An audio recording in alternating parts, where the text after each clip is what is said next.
Hi guys, welcome back to another edition of Bert's Struggles. Today's Thursday, so that means that it's officially the 1 week anniversary of me stopping drinking. So yeah, just wanted to give myself a little shout out for that because I think that's pretty good. It's not 100% success because I had a glass of wine last Sunday with my Sunday lunch, but I'd call that like a 99%, 8% success, so I think that's pretty good. I'm doing alright. Feeling so much better for it. Like I said in the previous video, it's just all positives that I'm seeing from it. So I've definitely made the right decision doing that. I just wish I'd done it sooner, really, rather than wasting quite a lot of my life drinking and a lot of money, which wasn't very proactive. So yeah, I'm seeing a lot of good things from it. Got quite a lot of friends at the moment who are on with trying to have a bit more of a healthier lifestyle, doing various different types of diet and that sort of thing. So just a quick shout out to all of that lot doing that. Keep at it. It'll seem bloody hard to start with, like when you try and change anything. If you try and change your bad habits and replace them with more positive habits, it's not easy to start with. So you just got to keep at it, keep on cracking on with it. So yeah, just wanted to have a little tiny chin wag about that before I start rambling on about what I was going to ramble on with to start with. I'm not sure if a lot of you watch Netflix or anything like that. I mean, I don't watch it a great deal, but there's a new sensation that's going on at the moment. There's like a 4-part mini series called Adolescence. It's gaining a lot of interest in the mainstream media. So yeah, it's like a 4-part mini series. So I watched all of that. Kind of like wished I hadn't, really, because I don't know. It's weird. As I was watching it, I got the impression that it was like I was sort of asking myself, is this a sort of government-financed propaganda film or something? It just seemed like, I don't know. It just seemed a bit weird. I mean, the cinematography and all of that, whatever you want to call it, the way it was done was quite good, and I suppose the actors are quite, they're quite competent in it or whatever. But I couldn't help but just feeling there was some sort of hidden agenda, government message type thing going through it. I'll give you a spoiler. It's about a 13-year-old kid that stabs another girl at school to death. Turns out he's been radicalised or something online by Andrew Tate style influencers or whatever. So yeah, I mean, I get it. I get where it's coming from or whatever. Obviously, we're seeing a lot of that sort of stuff in the news at the moment. You know, delinquent behaviour from generation, I don't know, whatever it is now, fucking Z or some shit like that. So yeah, I get that in a way, but and one of the sort of messages in this thing as well, it's about sort of social media and the bullying that goes on with kids because they're constantly on their mobile phones and it's all Instagram and all this sort of shit. So yeah, I understand that as well. I mean, I am noticing even around here, kids that age are completely obsessed with their mobile phones and stuff like that. And they've even, I think they've been talking about it in the UK government as well. I think Keir Starmer's been reported, he's been quoted saying that he watched this mini series with his 2 kids. He's completely shocked and something's got to be done, and he says that it should be played in schools. So yeah, I'm like, wow, okay. It's like a sort of double-edged sword, really, because you're sort of saying that social media is causing all this sort of knife crime and delinquent behaviour and stuff like that, and it's all down to kids being influenced by what they see on telly or that sort of shit. But but then he's sort of saying that to try and combat it, um, we're going to use a drama that isn't real life. We're going to use a sensationalist drama that's on Netflix to solve the problem. So that I don't really get that. It's like it seems a bit of a confused sort of message. Um, I think the problem lies more with, I don't know, maybe they should sort of try and tackle the social media companies themselves a bit. Um, Maybe put age limits on certain applications or whatever. Because I suppose when you've got like kids under the age of like 12 and they're going on these different platforms, and a lot of these platforms seem to be pretty unregulated. You can look at pretty much anything you want. So yeah, maybe start having a go at the social media platforms. Um, Maybe the parents as well. Should the parents be buying kids that are like really young? Should they be buying them mobile phones? Do they need them? Honestly, um, my boy's 9. He hasn't got a mobile phone, and he doesn't need one. He's got absolutely no use for it. Um, I might buy him a mobile phone when he's like, I don't know, 16 or something, when he sort of kind of needs one just to be able to contact me. Um, you know, ask me if I can pick him up from somewhere.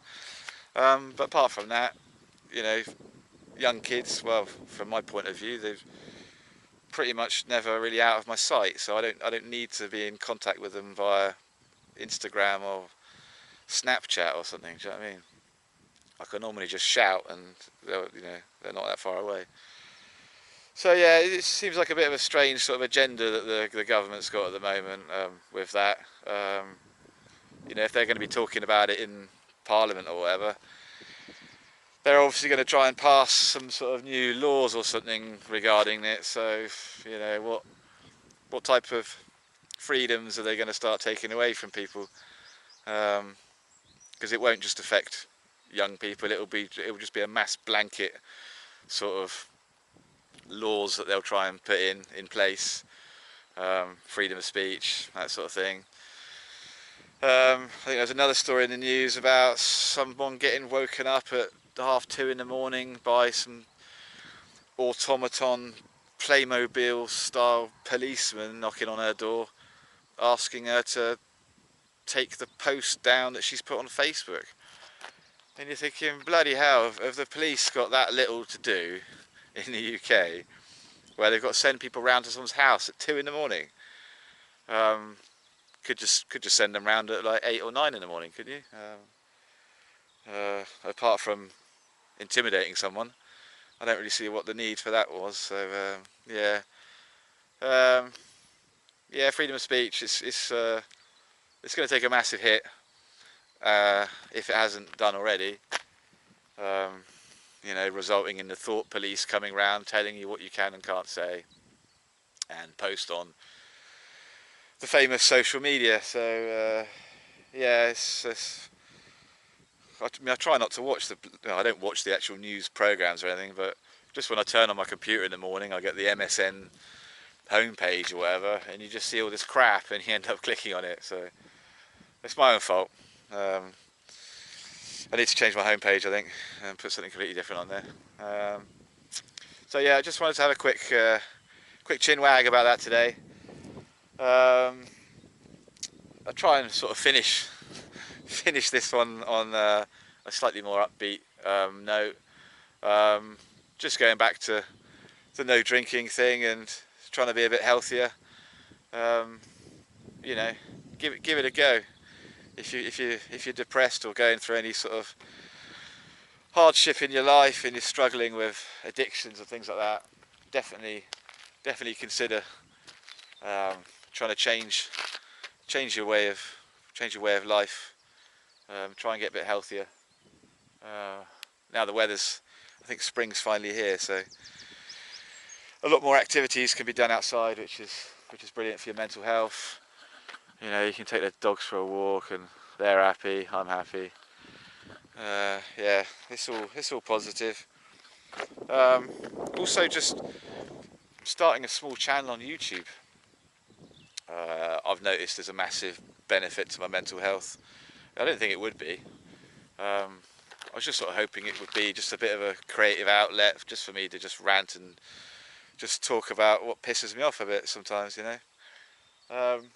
But I'm seeing benefits of that. I mean, you know, from the comments that I get, quite, you know, a few people have said, "Oh, I wish I had balls like you to start a YouTube channel." And yeah, I totally get I get where they're coming from. Took me ages to pluck up the courage to do it as well, but once you just crack on with it, you know, you'll be well happy with what it can do for you.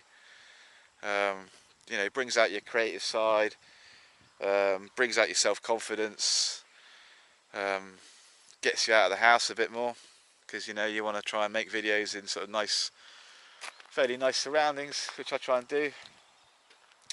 So yeah, it's all good. I mean, even if you know you don't get many views or anything like that, you know, don't worry about that to start with. Just worry about you know, well, don't worry about anything basically. Just do what you feel like doing. That's the main thing.